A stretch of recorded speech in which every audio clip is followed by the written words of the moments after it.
This video that I'm making today is nothing along the lines of what I actually wanted to make originally. I was looking at making a whole camping trip, hoping to get some cool angles, cool cinematic shots. It didn't work out at all.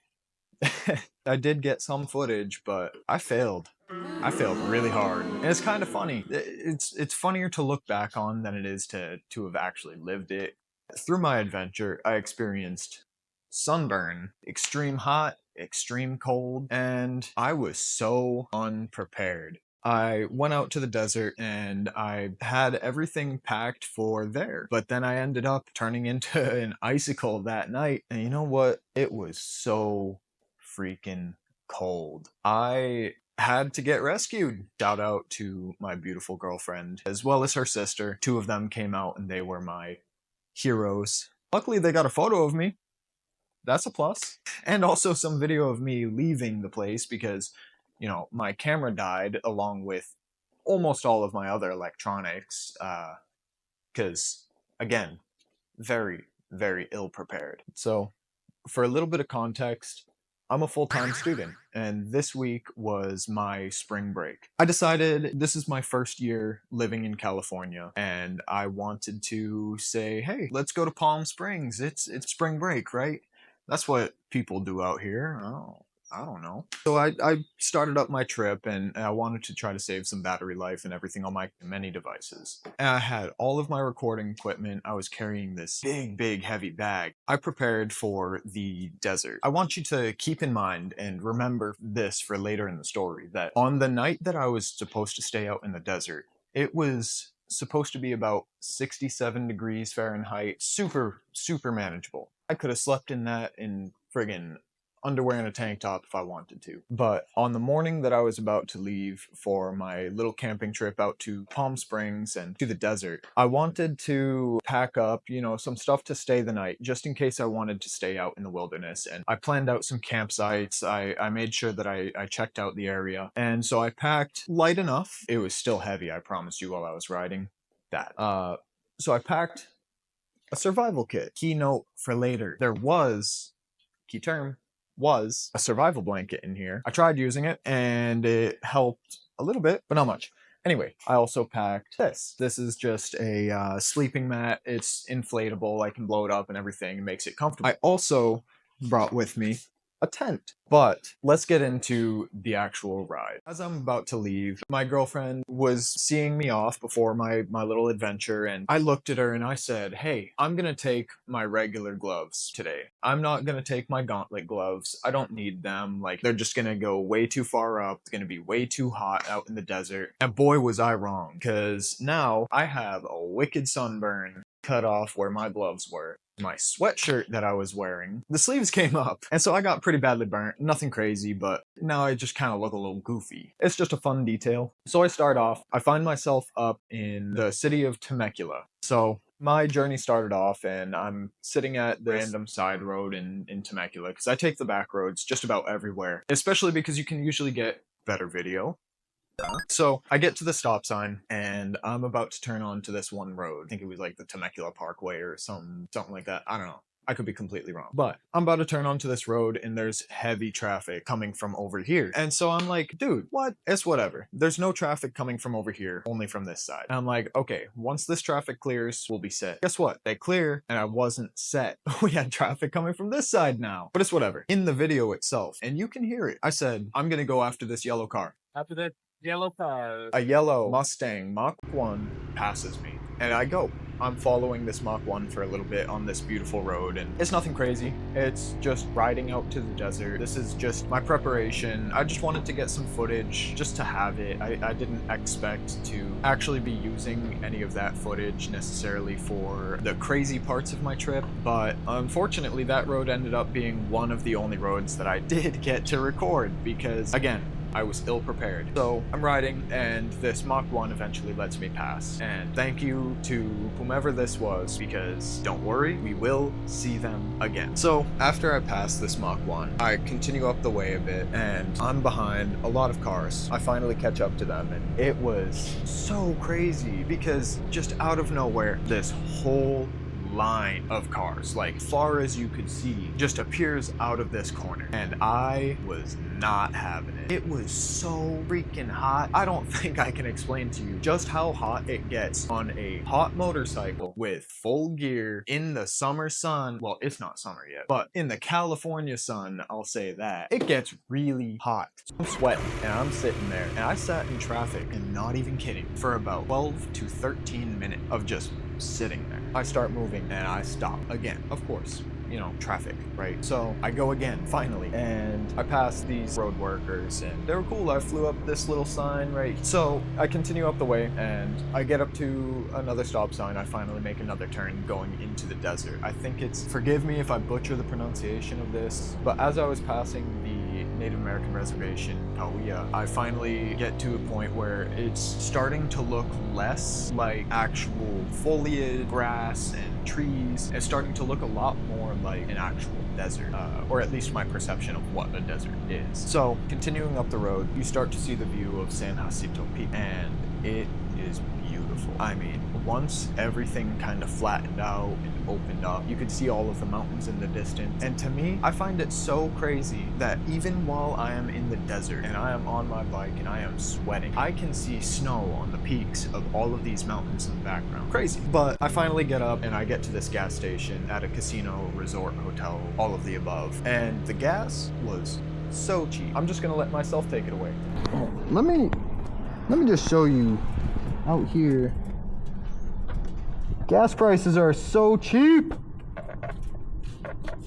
So to continue up the road, I made the grave mistake of forgetting to hit the little red circle on my camera to record leaving that gas station. But I'm learning, forgive me. So I continue up and I go over to some middle nowhere area, and crazy just how much the landscape changes when you are riding through Southern California. And so I get up onto this one road and I'm just enjoying it. I was enjoying all of the view, getting to experience a whole different thing than I've ever really personally experienced. I mean, it's all so new to me, just like this YouTube channel. I finally get to my first stop, my first destination, and it is not what I expect. There were rocks all over the ground and everything, and if you know anything about like motorcycles and sport bike tires, they're not meant to go on dirt, water, pine needles and leaves, rocks, gravel. They're not really supposed to do that.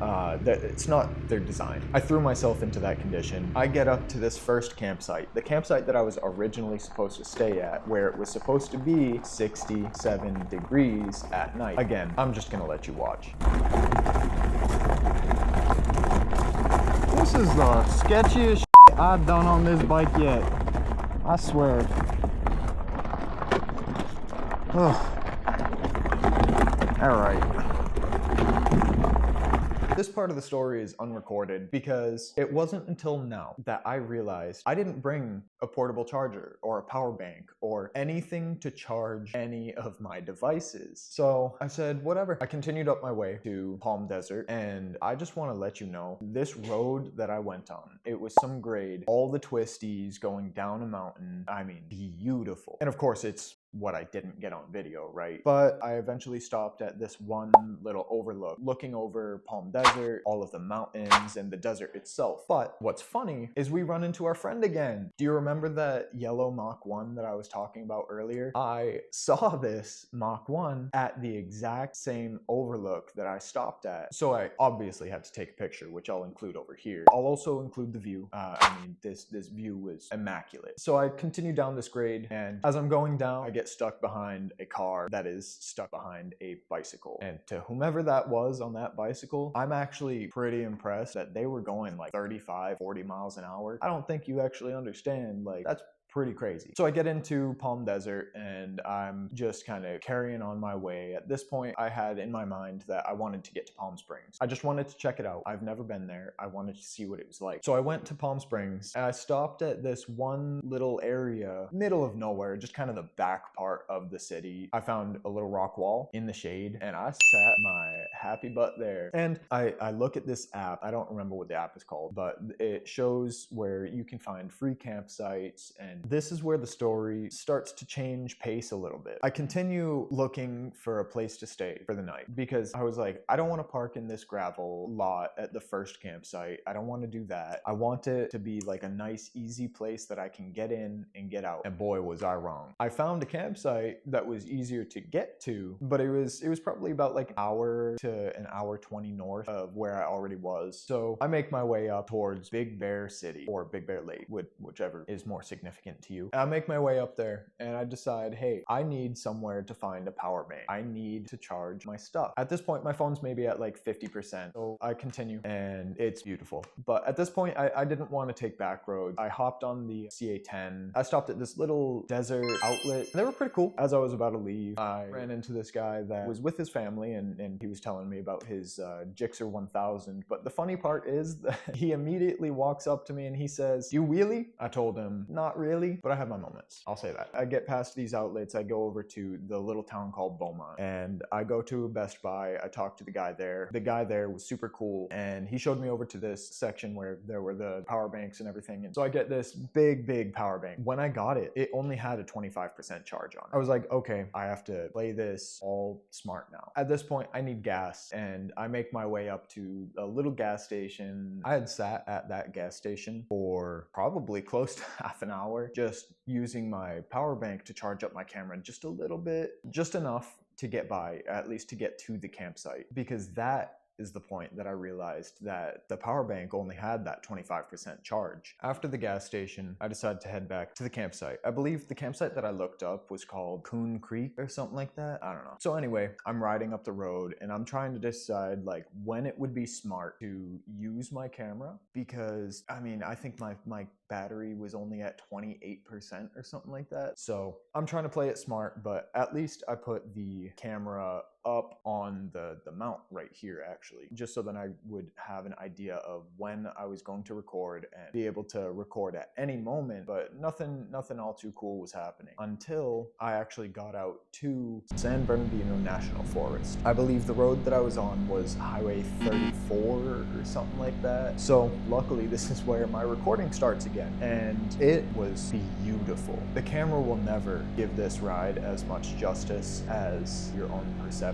So we're gutting up there and everything, and the road was pretty decent for the most part, except for the farther up in the mountain I went, the more snow I saw on the side of the roads. I saw that and I was like, okay, I'm gonna take it easy, I'm gonna take it slow, I'm in the middle of nowhere. So I keep on my way, and of course my camera dies. So there's really not too much of the recording of when I was actually in Big Bear or anything. Like I said, I was ill prepared. At this point, my cardo's at 25%. My camera is dead. I didn't even pull out my microphones yet. My phone, I think maybe like 40% or something like that. So I finally get to my campsite, and luckily I was able to set up a tent there, and it was pretty nice. It was beautiful. It was maybe at that point like 55 degrees, and I'm sitting at this little creek, and it's again beautiful. Pictures right here. But I sat there, I set up my tent, I got to enjoy being out in the wilderness, and it was very reminiscent of where I grew up. That being said, it got so cold. I think it was 50 degrees at around 8 p.m. where I laid down in my tent and I said, okay, I'm gonna get some sleep. I texted my girlfriend, I said, hey, it's cold, but I should be fine. Cool. I fall asleep. I wake up shivering my butt off. I thought maybe, you know, it was like 2 a.m. or something where I could at least maybe a decent time, not 10:30 p.m. I had only been asleep for 2.5 hours. I took my survival kit. I took the survival blanket out of it. I did feel some of my body heat coming back to me, but definitely not enough in the slightest. I woke up to it being 41 degrees outside, and I am in a tent. I also threw on my extra clothes that I packed because I was trying to, you know, warm my face up and keep my face warm enough, which it's funny, whatever. So I'm doing anything I can. And it is so cold that I had to text my hero to say, I am so cold. And I called her shivering, and she said, I'm gonna come and rescue you, pick you up and get you warm, get you safe. And so her and her sister, they did exactly that. They came out and we all got to spend the night in the car. We watched Moana 2. I'm not a hater. Sorry if you are.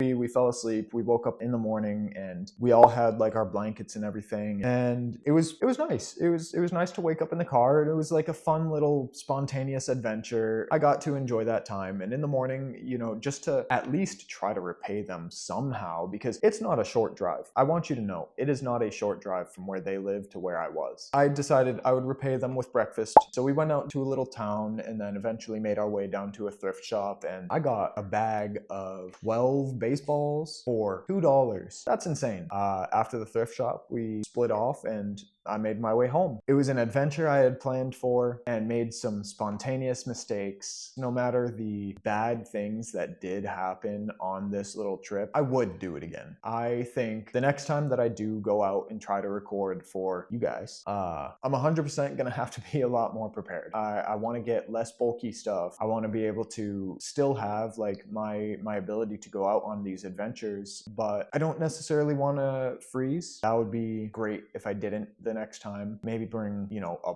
blanket. My 800NK got me through it. I mean, I don't know how I got through a lot of that crazy stuff that I did, but shout out to CFMOTO because my 800NK did me perfect. I mean, it's not an adventure bike like the Ibex. Nice. CFMOTO, if you're watching, I would love one.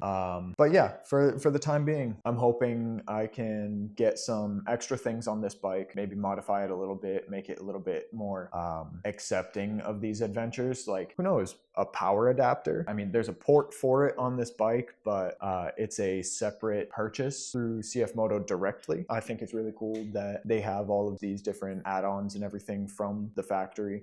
I would love to be able to get these products and test them, but maybe in the future, and who knows, we'll see. The next adventure hopefully doesn't go as wrong, but if it does, then at least I'll have a story for you guys again, right? And like I said, this video was not really intended to be a story time, but I'm glad that it is. I'm glad that I went through all of that BS because now I have a fun story to tell, and now I have a good way to understand what I have to do next time to get a better result and to get a safer result, because I almost turned into a bicycle. But that's it for this week. If you enjoyed this story, please like, follow, subscribe, comment, do whatever you have to do. Otherwise, stay tuned for the next time, and let's get naked.